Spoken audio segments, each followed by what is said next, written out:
Nakakaawa naman yun. Ang pangalan niya talaga sa TikTok, Broken Family. Talagang alam mo, apektado talaga siya sa pagiging broken family ng mga magulang niya. Hanggang sa dulo, mananatili pa rin ako. Broken family po kami. Ako yung panganay. Ako kasi minsan nagbibigay ng mga ano ko mapambahan ng mga kapatid ko. Tapos sa mga magulang ko, may kanya-kanya na kasi pamilya Kumbaga ako nang tumatayo na magulang sa mga kapatid ko. Bakit? Ba't hindi isaksak sa nanay, isaksak sa tatay? Nasusuporta naman sila pero bibihira na lang. Yun nga yung sinasabi ko. Kaya nga sabi ko nga sa inyo, Pilipinas, huwag nyong hahayaan, huwag nyong kukunin ang responsibilidad ng ibang tao. Kasi tingnan nyo, gagawa ng bagong responsibilidad yan, tapos tatambak na naman sa inyo yung mga bagong responsibilidad na pinagagawa nila. Ito worse niya, kinukuha nyo yung responsibilidad ng tao, tapos pababayaan na lang yung responsibilidad na nasa inyo na. Huwag nyo kukunin responsibilidad ng iba. Yung responsibilidad ng magulang mo tungkol sa mga kapatid mo, isaksak mo sa kanila yan. Huwag mong kakainin niya kasi tinan mo ending. Imbis tuloy nabubuhay ka sa sarili mo na nakakaalagwa ka na, ano nangyayari? Pinahihirapan ka para sa mga batang hindi mo naman anak. Ibalik mo yan doon sa magulang niya. Yung mga kapatid mo, ibalik mo sa magulang nyo. Kung sino man doon sa dalawa, pero hindi pwedeng ikaw nagsusustento dyan. May kanya-kanya. Meron kayong magulang Sila naglabas niyan sa mundo, pabayaan mo sila maging responsableng magulang. Kasi tingnan mo, ito verse na hindi mo gugustuhin, Brad, diretsahan lang Yung kinuha mo yung responsibilidad ng mga magulang mo, yung mga kapatid mo, ikaw nagpapaaral. Tapos ngayon, dahil magkahiwalay silang dalawa, itong nanay mo gagawa ng bago na namang mga set ng anak na naman. Yung tatay mo gagawa na naman ng bagong set na naman ng anak. Tapos kayo ngayon, naiwan kayo ngayon sa gitna ng dalawa, na kayo na lang ngayon ang sumusuporta sa sarili nyo. Huwag nyo kukunin responsibilidad ng magulang nyo. Diretsahan lang, wag nyo kukunin responsibilidad ng magulang nyo habang bata pa sila. Pag tumanda sila, okay, sige, walang problema ron, matanda na diba? Pero habang bata pa sila, wala pang senior citizen, kahit nga si Pablo may mga tao na single mother, nagpapaampon sa iglesia ng Diyos nung unang panahon, iglesia ng Kristo, kung ano man ang tawag mo ron. Ang sabi kay Timoteo, wag mong tatanggapin yung mga batang babaeng bao malibang umabot sila ng 60 taong gulang.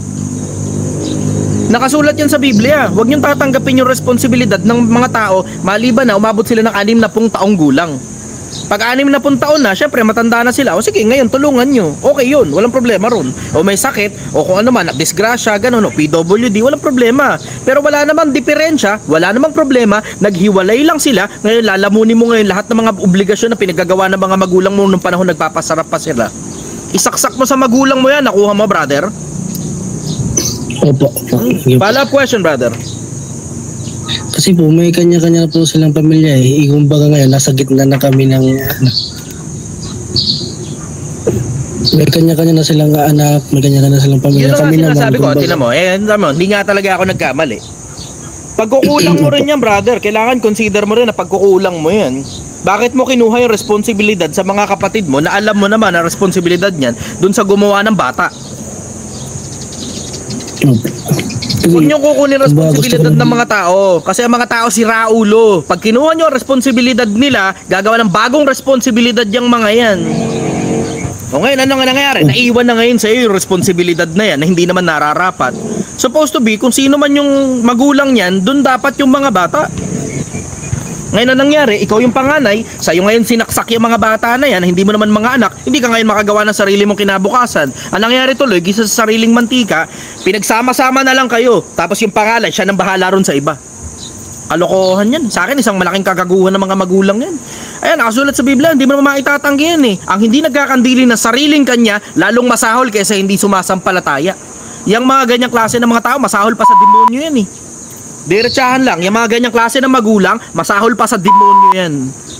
Bakit? Anak mo, hindi mo kinakandili, gumawa ka ng tao sa mundo, tapos pinababayaan mo ngayon yung taong ginawa mo. Tapos sila na lang sa sarili nila, bahala na sila sa sarili nila. Pilipinas, ingatan nyo ang sarili nyo. Masyadong maraming gutom na buhaya sa lipunan. Yung mga iba nagsisigawa pa ng mga bagong tao sa mundo, tapos tatakbo sa responsibilidad, tapos gagawa na naman ng bagong tao sa ibang lugar na naman. Ingatan nyo sarili nyo sa ganyang klase ng mga tao. Naku po. Huwag kayong kukuha ng responsibilidad na hindi inyo. Papaalala ko lang, huwag kayong kukuha ng responsibilidad na hindi inyo. Walang problema dyan kung ang magulang mo, PWD, senior citizen, matanda na, o may sakit, o may diferensya, o ako ano man. Pero wala naman diferensya, naghiwalay lang silang dalawa. Ngayon, kukunin mo ngayon yung responsibilidad ng pagpapaaral sa mga kapatid mo, hindi na talaga magsusustento yung mga yan, tatama rin na yan. Gagawa na lang ng kanya-kanyang pamilya kasi masarap gumawa ng bagong bata eh. Diretsahan lang, sarap-sarap gumawa ng bagong bata. Pilipinas, ingatan mo ang sarili mo. Follow-up question, brother.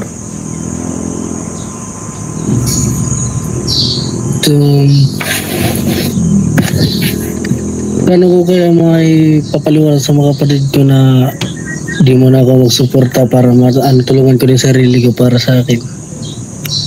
Diretso, sabihin mo lang sa kanila ng diretso din. Mga kapatid, okay, nagkakaintindihan naman siguro tayo na may mga magulang tayo. Sila ang may obligasyon sa atin. Act as one. Sila ang may obligasyon sa atin. Sila ngayon ang magpapaaral dapat sa atin o sa inyo. Ganon kasimple. Sila rin yung dapat bumuhay sa inyo habang minor de edad pa kayo. Ngayon kung hindi na minor de edad yan, alam mo na, sasadlak na ngayon sa buhay yan ng pagtatrabaho. Hindi na minor de edad eh. Ito problema, hindi na minor de edad. Pero hindi nag-aaral, hindi rin nagtatrabaho. Lalong hindi mo ngayon obligasyon yan. Kasi ako, diretsahan nagtataka ako sa karamihan eh. Nagpapaka-breadwinner kayo, feeling nyo superhero kayo eh. Hindi ko talaga maintindihan yung pagpapaka-breadwinner na yung magulang nyo, hindi naman PWD, wala naman diferensya yung katawan, wala namang, alam mo yun, wala sakit, wala sa loob ng kulungan, nasa labas ng kulungan, malakas ang pangatawan, bata pa, hindi senior citizen, kayang magtrabaho, tapos nagpapaka-breadwinner kayo sa mga ganyan. Tapos pagkatapos nun, ano ngayon ang mangyayari? Kukunin nyo yung responsibilidad ng mga magulang nyo, tinatamad sila magtrabaho. O tapos ano ngayon ang mangyayari? Tatamad ngayon. Pag tumamad ang magulang, magkahiwalay sila ng nanay at tatay, ano ngayon ang mangyayari? Mag-aasawa ng bago. O tapos ano ngayon ang mangyayari? Gagawa ng bagong bata. O tapos ano ngayon ang mangyayari? May posibilidad baka maghiwalay. Tapos pag naghiwalay, paano naman yung mga bagong bata na naman? Etong mga lumang bata, tingnan mo. 'Di ba? Nag-iwan sila rito ng mga lumang bata, nakawawa naman. Paano ngayon yung mga bagong bata pinagagawa nila? Papagtrabahuhin nyo mga magulang nyo, diretsahan, papagtrabahuhin nyo mga magulang ninyo, tapos siguraduhin nyo rin at the same time na sinusustentuhan nila yung mga minor de edad na mga anak nila. Kung senior citizen, PWD, may sakit, okay, sige, wala tayong pag-uusap doon. Hindi kaya magtrabaho eh. Pero kung kaya naman magtrabaho, ano dahilan bakit hindi nagtatrabaho? Ano rin dahilan bakit hindi nagsusustento? Dahil lang ayaw nila? Nako, diretsahan. Pilipinas, diretsahan lang tayo. Huwag niyong kukunin ang responsibilidad na hindi para sa inyo. Kasi ganyan na nga ang mangyayari. Ang laging mangyayari, isasaksak sa iyo yung responsibilidad ng ibang tao, tapos sila ngayon gagawa ng bago responsibilidad. Tignan mo. Diba? Ang daming nabiktima ng ganyan. Lalo, OFW, ang daming nabibiktima ng ganyan. Tama, pansin niya, OFW, akin muna atensyon. Ilan sa inyo nabiktima ng magulang yung pwede namang magtrabaho, ayaw magtrabaho, umasa na lang sa inyo. Tapos, pinapag-breadwinner kayo sa mga kapatid ninyo na sila lang yung gumawa nun, nagpasarap sila ng gusto, gumawa na sobrang daming bata, ngayon sinasaksak na sa'yo. Gaano karami yan? Type yes kung kasama ka. Type ako kung kasama ka. Diretsahan lang. Tama, tama, ayan o, tama. Ayan o, meron na kagad o, buhay naman o, yes. Ako, ayan o. Si Ray, sabi ni Ray, ako. Sabi ni Rio, ako. Ako, gising na. Hindi siya kasali, gising na daw siya. Tama. Parang ako din. Ako, Vey. Kasali ka dyan. Kita mo? Opo. Nakita ninyo ang nangyayari kapag ka ang tao, tinatanggalan nyo ng responsibilidad, gumagawa sila ng bagong responsibilidad, tapos yung lumang responsibilidad na tinanggal nyo sa kanila, pababayaan na lang nasa yun na yan, hindi na nila kukunin pabalik yan. Hindi na kukunin pabalik yan. Ako, suggestion ko sa'yo, Brad, saksak mo sa kanila yung mga kapatid mo. Diretsahan lang. Opo. Minor de edad yung mga kapatid mo, saksak mo sa kanila. Okay ka na? Thank you po. Sige, Salamat, maraming salamat. Thank you, sige po. Nakakaawa naman yun. Ang pangalan niya talaga sa TikTok, Broken Family. Talagang, alam mo, apektado talaga siya sa pagiging broken family ng mga magulang niya. Literal. Pilipinas, papaalala ko lang uli sa inyo, bago kayo mag-asawa, siguraduhin nyo naman muna maayos muna kayong mga klase ng tao.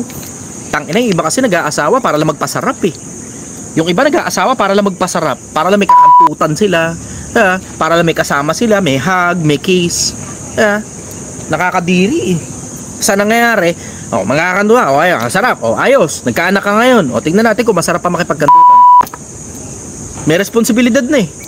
Isama mo pa yung sakit ng ulo ng inflation, isama mo pa yung sakit ng ulo ng mahal ng bilihin, isama mo pa yung bunganga ng isa't isa na nag-aaway na kayo regular dahil sa sakit ng ulo ninyo parehas na wala kayong pera. Tapos ngayon, ano mangyayari? Maghihiwalay kayo. Kanino ngayon yung bata? Pag-aagaw-agawan nyo na ngayon. Buti ko nag-agawan pa. Paano to? Nagpapasahan. Diba? Paano to ngayon? Nagpapasahan. Ayaw alagaan ng nanay, ayaw di alagaan ng tatay. Ang ginawa, pinaalaga sa panganay. Ulo ng putang ina. Nakakaburat ang putang ina. Hindi ko maintindihan yung ganyang klase ng mga tao. Tang ina. Diretsahan. Alam mo sa akin, pagka irresponsableng magulang, dapat makulong ka eh. Para huwag kang gumawa ng bagong bata. Doon ka sa loob ng kulungan mag-practice kung paano pagiging responsableng tao. Tang ina ka. Bagong rules. Diretsahan. Lalo irresponsableng tatay. Tatay talaga. Irresponsableng tatay. Paputo lang titi ng mga putang inang irresponsableng tatay. Diretsahan. Kasi ang daming lalaking kakantot lang. Tapos ipuputok sa loob. Tapos tatakbo na. Tapos ngayon yung babae ngayon, naiwan ngayon na may anak. Single mother ngayon ang labas niya. Tapos hindi magsusustento yan. Pahirapan. Sa akin, magkaroon ng batas. Diretsahan. Magkaroon ng batas para pag irresponsableng tatay ka, paputo lang putang inang titi. Hindi ka na dapat mag-anak. Di na. Parang capital punishment yan sa mga irresponsableng tatay. Mas maigi sa akin yung gano'n. Diretsahan. Capital punishment sa mga irresponsableng tatay. Kung talagang pinatutunayan mo talaga na irresponsable ka talaga, paputo lang titi mo. Huwag ka na mag-anak, gago ka. Huwag ka na mag-anak. Hindi kailangan yung lahi mo sa lipunan. Hanggang sa dulo, mananatili pa rin akong sumasagot ng mga tanong. Mananatili akong hindi interesado sa politika. Mananatili akong hindi interesado sa pera. Mananatili akong hindi interesado sa kasikatan, sa kayamanan, sa kapangyarihan, sa katanyagan. Mananatili pa rin akong sumasagot sa mga tanong ninyo sa pag-ibig at sa pagmamahal.